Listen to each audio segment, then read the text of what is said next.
Hello and welcome to Class 7 in Thermodynamics 1. We are now entering Chapter 3. It's the first law and definition of work. Okay, so here's a lot of information on this page. I just slapped up a bunch of equations. This is section 3.1 where we have what's called the energy equation. So you want to maybe put that in little bunny ears, little quotes, the energy equation. It's an important kind of idea.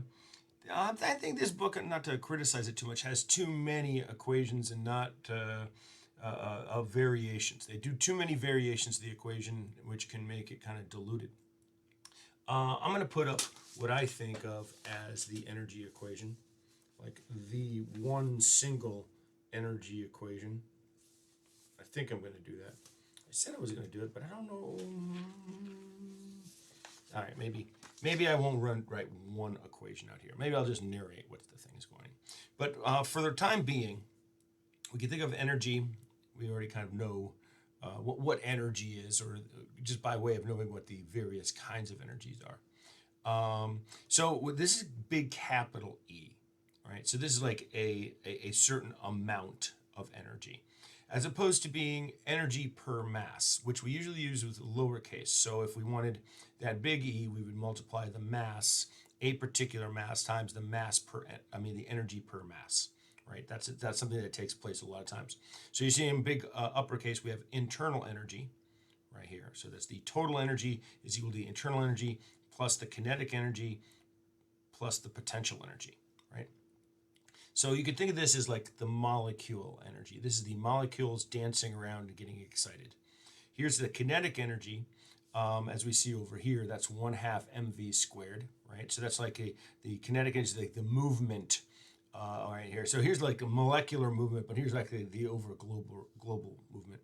Then we have potential energy, which could be several different types of things, but most often we associate it with the gravitational potential energy. You know, we lift the thing up and we drop it. So when it's up here before we drop it, when you can't see it because it's 3D, right? Boom.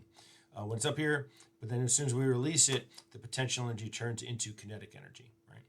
And as we're talking about the first law, we'll mention this formally later, but the first law is energy can't be created or destroyed. So energy really changes from one form into another.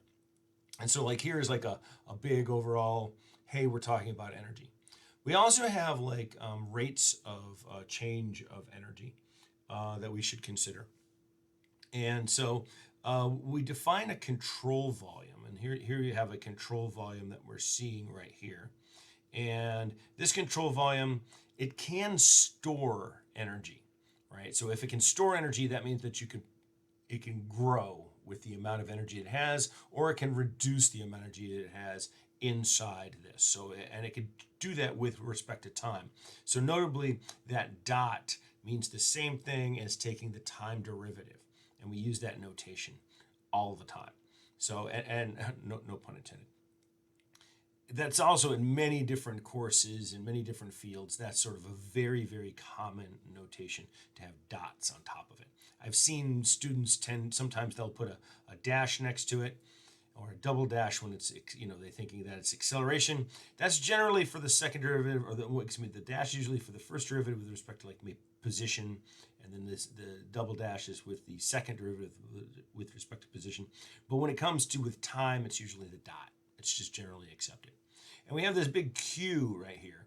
And this is going to be heat transfer. So this is the rate of heat transfer. It can come into or it could go out. But generally speaking, and I'll go to the next one. Here is our rate of work, which notably rate of work, you can write this down, rate of work, is also known as power, right? Power is the time derivative of work, right? So, and then this is a rate of heat transfer. Sometimes we call it heat rate, but this is the rate of heat transfer.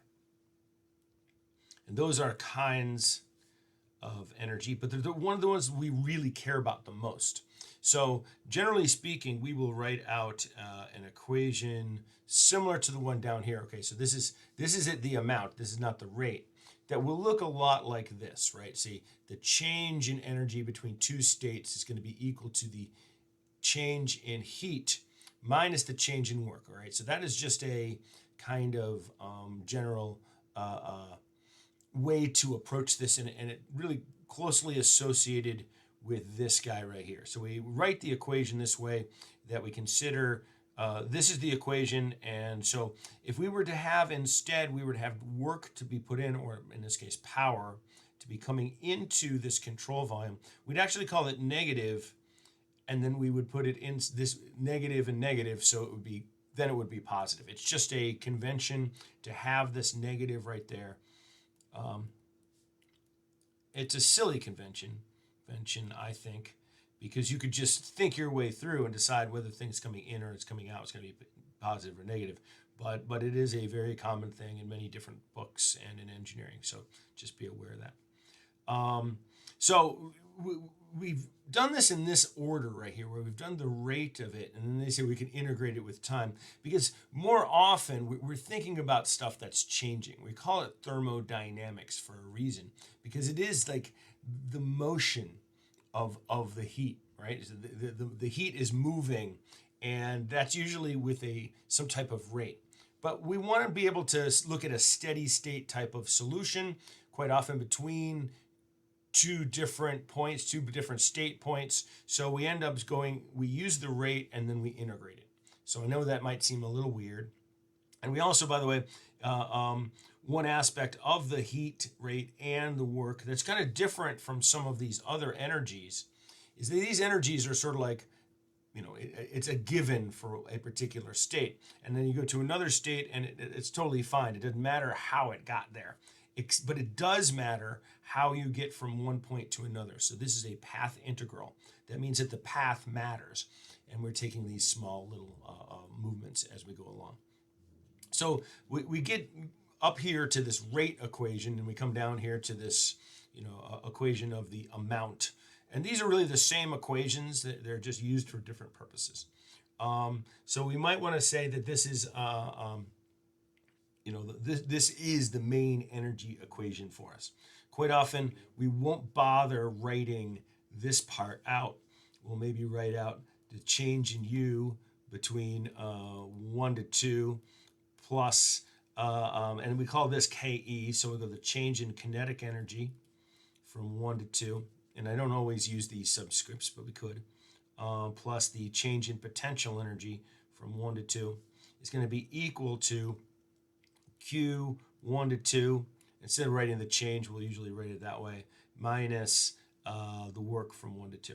And this is their, in this book, that's their way of writing it. It does get written in different books in many different ways. But you could get the idea. One aspect that we'll see soon is that this thing, we will take these and we'll lump them together quite often in other ways. So be on the lookout for that. We will introduce enthalpy soon. But we also, a lot of times, these will be 0 for like a cycle, or sometimes where these two won't matter all that much in our particular thing. I think that's all I wanted to say. Let me come down to this guy right here. Here's sort of like an idea. But also I wanted to use this, an idea of how you go about using these equations. We'll take a look that we have things crossing the boundaries right here. Here's work crossing the boundary, and that work is going to be like affected by that force. So that work is really the thing we care. We're not going to use that force. Maybe we can integrate with that force. We also have heat coming into this, and we have heat coming to this. Because we've drawn this control volume right here, we don't really care about what kind of heat is being transferred in between these three, but they are reservoirs, right? So these reservoirs have the idea of this control volume, that the amount of energy within the control volume is accumulating or reducing, right? And so that we would want to keep that as an inventory. Sometimes we would call this the main energy equation is the energy accounting equation. Like we want to keep track.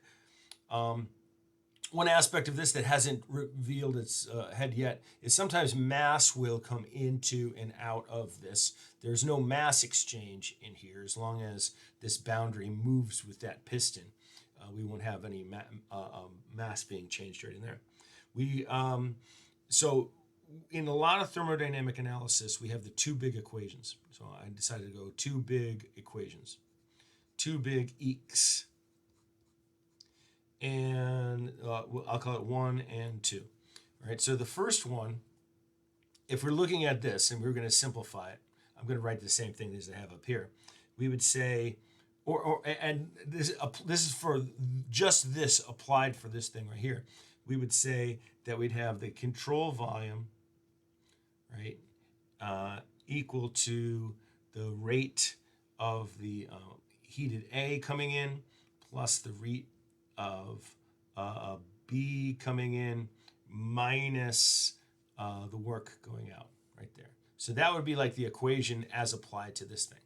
Now, the other equation, because it gets used so often, should be, so we have the energy equation,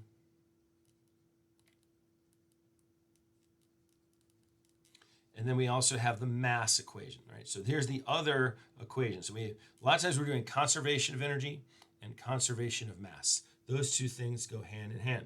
So you could look at this and you could say the mass flow rate of the control volume would be, well, whatever mass is being moved in between all of these guys. And maybe it's positive and negative when it comes to which way it's moving. We don't know, so we'll call them all positive. But what we do know is that no mass is entering or leaving this control volume. So this equation would be the one that would apply to this, right? There's no change of the mass in this. But we might want to know what the masses are changing within the control volume. That's an explanation of this figure. It's also in the textbook, which I always encourage you to read. These notes do not replace the book, neither does this video. This is just trying to give you kind of the big picture. I think you should also read the book. The next part of this is a 12-minute video, so that's long enough. I'm going to do example 3.1, which is ridiculously simple problem, but I'm going to try to stretch it out so that you can understand the significance of it as it applies to this. So I'll see you in the next video.